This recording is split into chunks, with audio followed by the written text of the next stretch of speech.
Hi everybody, we're out and about. We're in a place called Devizes.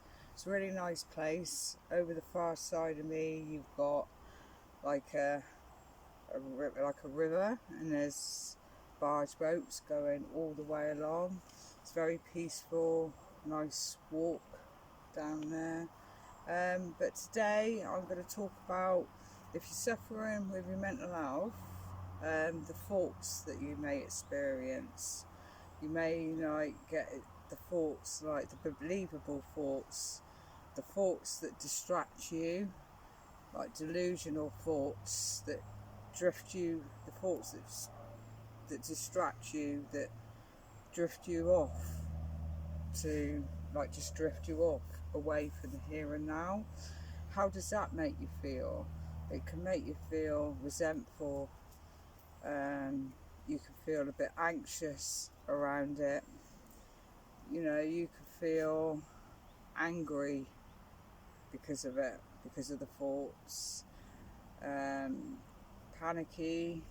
It can, just how it affects you within yourself.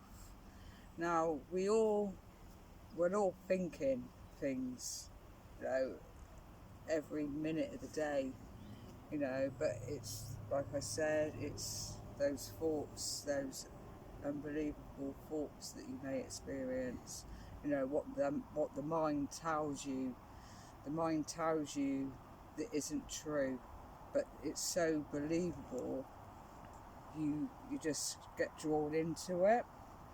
It's what the human mind does when it's suffering. When your mind is suffering, that's what the human mind does. But it's all about how can you cope with those thoughts. The more you fight it, the more you fight them thoughts. Try to, like, you're fighting them, and you're blocking them out. They're still there. They're still waiting. So it's all about, like, relaxing into them.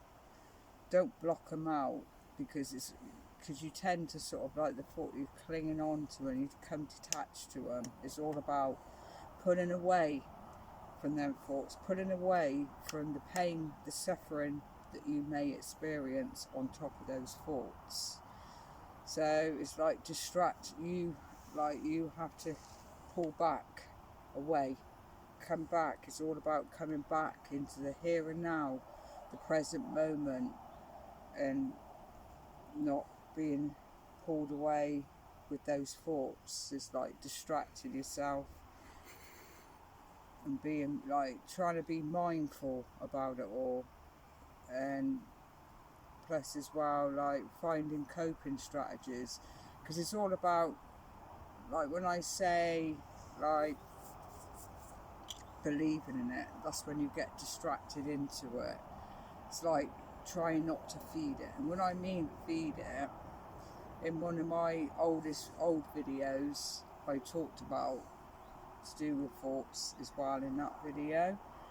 And I mentioned about, just imagine like a cat, the cat that comes into your garden, and what happens is you feed it.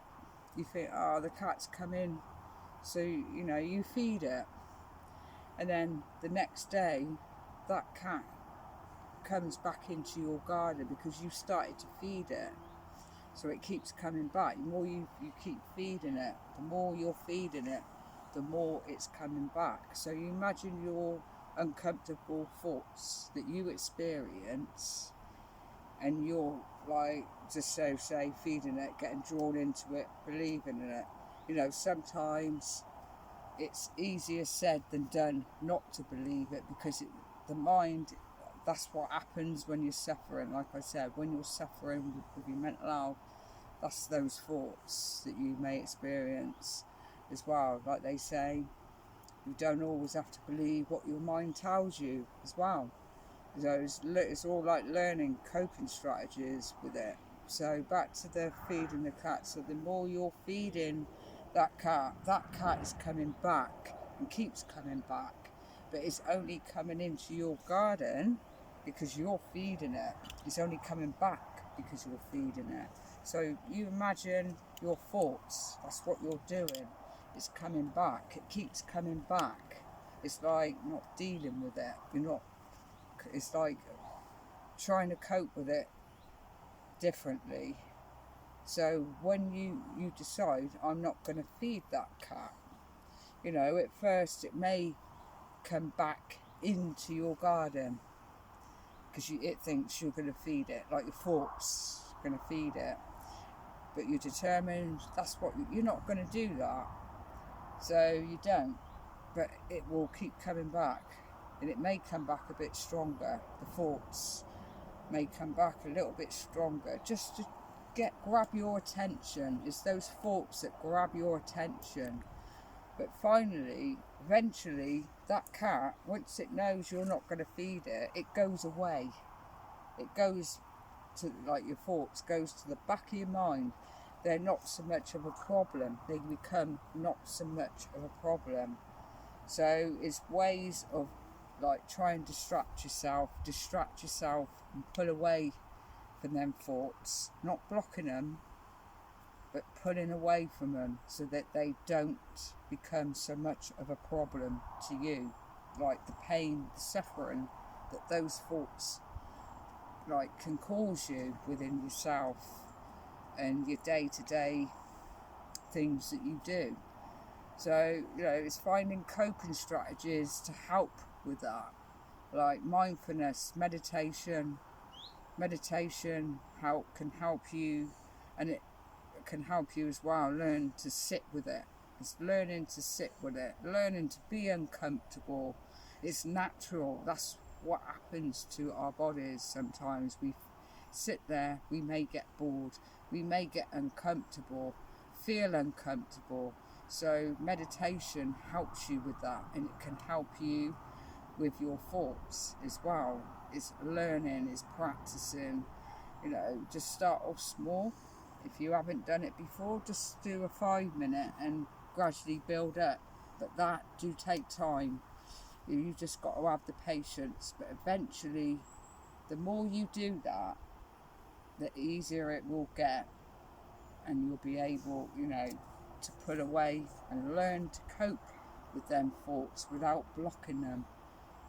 And you can have other things as well. Think coping strategies to distract yourself, not block, but distract yourself from them, so you're not getting drawn into it. You're not getting drawn into that tangent, that whatever your mind is telling you that isn't true, but to you at the time when you're in that moment, it may seem that way.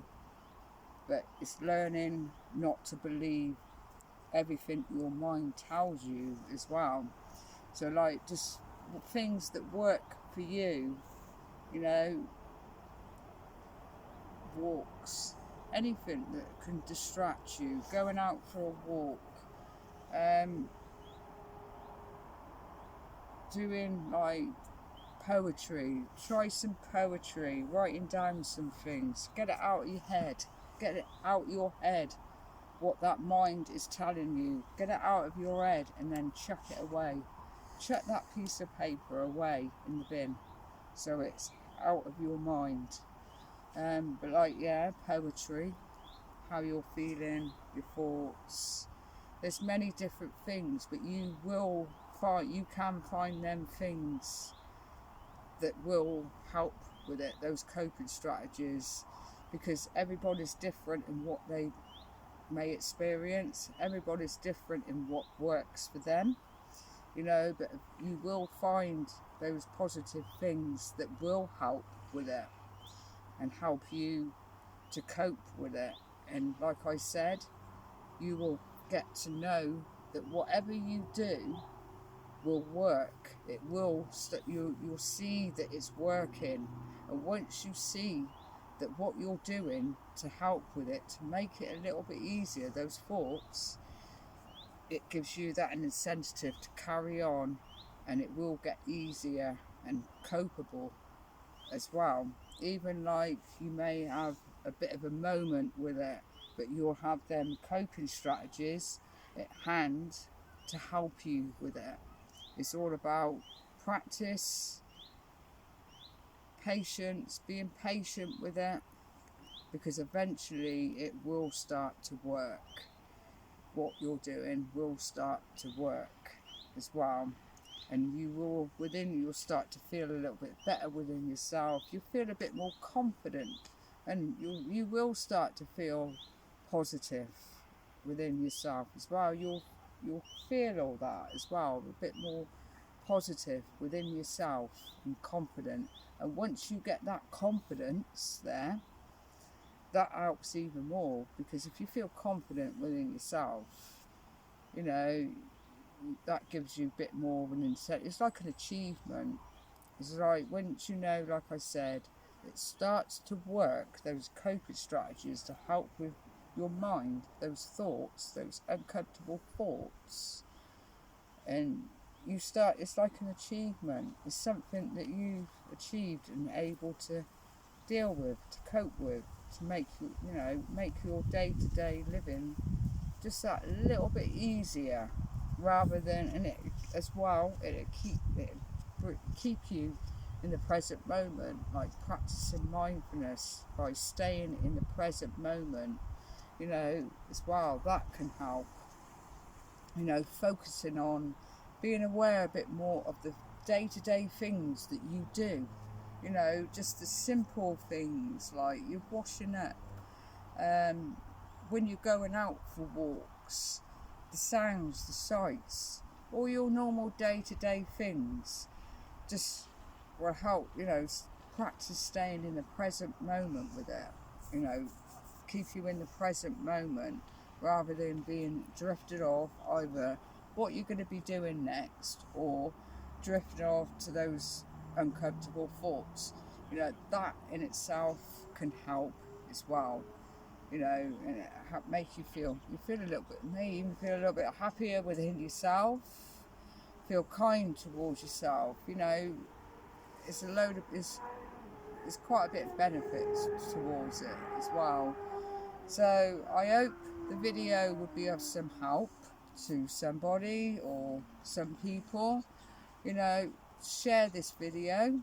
If you know anybody out, if anybody's watching this video that may know somebody that's in that situation, please share the video, because it may be of some help to them as well. All you could do is do your best. Like I said, just practice those coping strategies that will benefit with your mental health, those distracting thoughts. Take care and give us a like.